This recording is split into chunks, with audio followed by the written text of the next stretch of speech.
ثم أنزل عليكم من بعد الغم أمنة نعاسا يغشى طائفة منكم وطائفة قد أهمتهم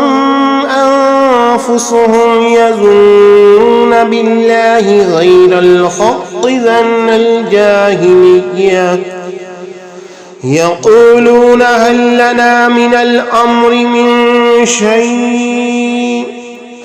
قل إن الأمر كله لله يخفون في أنفسهم ما لا يبدون لك يقولون لو كان لنا من الأمر شيء ما قتلنا هاهنا قل لو كنتم في بيوتكم لبرز الذين كتب عليهم القتل إلى مضاجعهم وليبتلي الله ما في صدوركم وليمحص ما في قلوبكم والله عليم بذات الصدور۔ پھر اس نے غم کے بعد تم پر تسکین کے لیے غنودگی کی صورت میں امان اتاری جو تم میں سے ایک جماعت پر چھا گئی اور ایک گروہ کو جو منافقوں کا تھا صرف اپنی جانوں کی فکر پڑی ہوئی تھی۔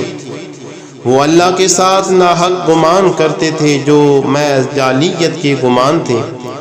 وہ کہتے ہیں کیا اس کام میں ہمارے لیے بھی کچھ اختیار ہے؟ فرما دیں کہ سب کام اللہ ہی کے ہاتھ میں ہیں، وہ اپنے دلوں میں وہ باتیں چھپائے ہوئے تھے جو آپ پر ظاہر نہیں ہونے دیتے۔ کہتے ہیں کہ اگر اس کام میں کچھ ہمارا اختیار ہوتا تو ہم اس جگہ قتل نہ کیے جاتے۔ فرما دیں اگر تم اپنے گھروں میں بھی ہوتے تب بھی جن کا مارا جانا لکھا جا چکا تھا وہ ضرور اپنی قتل گاہوں کی طرف نکل کر آ جاتے، اور یہ اس لیے کیا گیا ہے کہ جو کچھ تمہارے سینوں میں ہے اللہ اسے آزمائے، اور جو وسوسے تمہارے دلوں میں ہے انہیں خوب صاف کر دے، اور اللہ سینوں کی بات خوب جانتا ہے۔ ان الذين تولوا منكم يوم التقى الجمعان انما استزلهم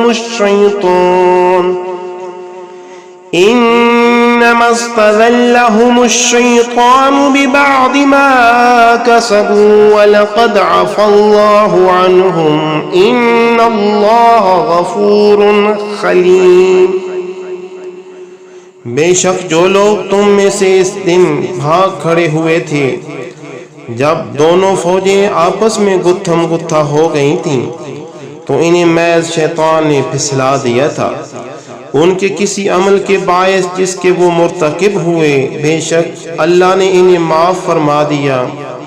یقیناً اللہ بہت بخشنے والا بڑا حلم والا ہے۔ یا ایہا الذین آمنوا لا تکونوا کالذین کفروا